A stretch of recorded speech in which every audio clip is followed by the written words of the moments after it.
Poème 5. Le ciel et la terre n'ont point d'affection particulière. Ils regardent toutes les créatures comme le chien de paille. Le saint homme n'a point d'affection particulière. Il regarde tout le peuple comme le chien de paille.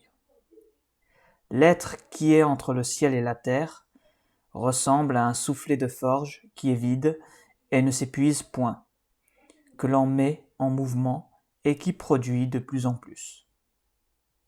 Celui qui parle beaucoup est souvent réduit au silence. Il vaut mieux observer le milieu. Poème 6. L'esprit de la vallée ne meurt pas, on l'appelle la femelle mystérieuse. La porte de la femelle mystérieuse s'appelle la racine du ciel et de la terre. Il est éternel et semble exister. Si l'on en fait usage, on n'éprouve aucune fatigue. Poème 7. Le ciel et la terre ont une durée éternelle.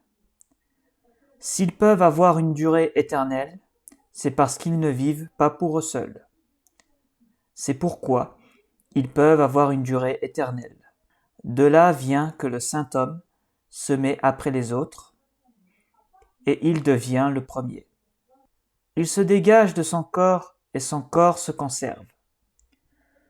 N'est-ce pas qu'il n'a point d'intérêt privé ? C'est pourquoi il peut réussir dans ses intérêts privés. Explication. Dans ce 5e poème, nous prenons un peu plus connaissance du Tao. Le Tao considère tous les humains, toutes les créatures, comme égales. Il n'y a de préférence pour personne.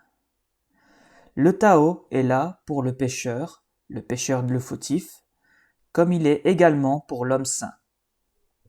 Concernant le Tao, il n'est point question, comme en Occident, de bien et de mal. Il laisse aux personnes toute leur liberté de se conformer ou non à lui.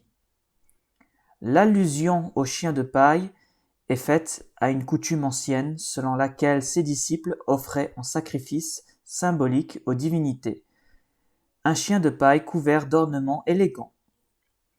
Ensuite, ce même chien de paille sera jeté dans la rue où il sera piétiné par les passants. Il en est de même du sage qui, en conformité avec le Tao, ne juge pas les hommes et ne leur impose rien. Lao Tse compare le Tao, l'être suprême, à une forge qui, bien qu'elle semble vide, dégage un souffle inépuisable. En réalité, seuls ceux qui acceptent les bienfaits du Tao sont capables de ressentir ce souffle de sagesse. Les personnes lointaines du Tao s'épuisent sans jamais recevoir son moindre exhalaison. Une bonne attitude serait de ne pas trop parler du Tao et de pratiquer le non-agir. Le 6e poème complète le 5e. Il nous dit que le Tao est en dehors du système de la vie et de la mort. La femelle désigne ici le symbole de la vertu qui produit la vertu. Le Tao est vide, mais si on en fait un bon usage, on peut y puiser, en réalité, une quantité inépuisable de sagesse. Le 7e poème complète les 2 premiers. On apprend que le Tao a une durée éternelle parce qu'il ne donne pas naissance à d'autres dieux, et qu'ils ne s'occupent pas de leurs propres affaires. Il en est de même du saint homme qui, puisqu'il s'occupe exclusivement des autres, va durer au-delà de sa propre vie, dans la mémoire de tous ceux qui l'ont suivi.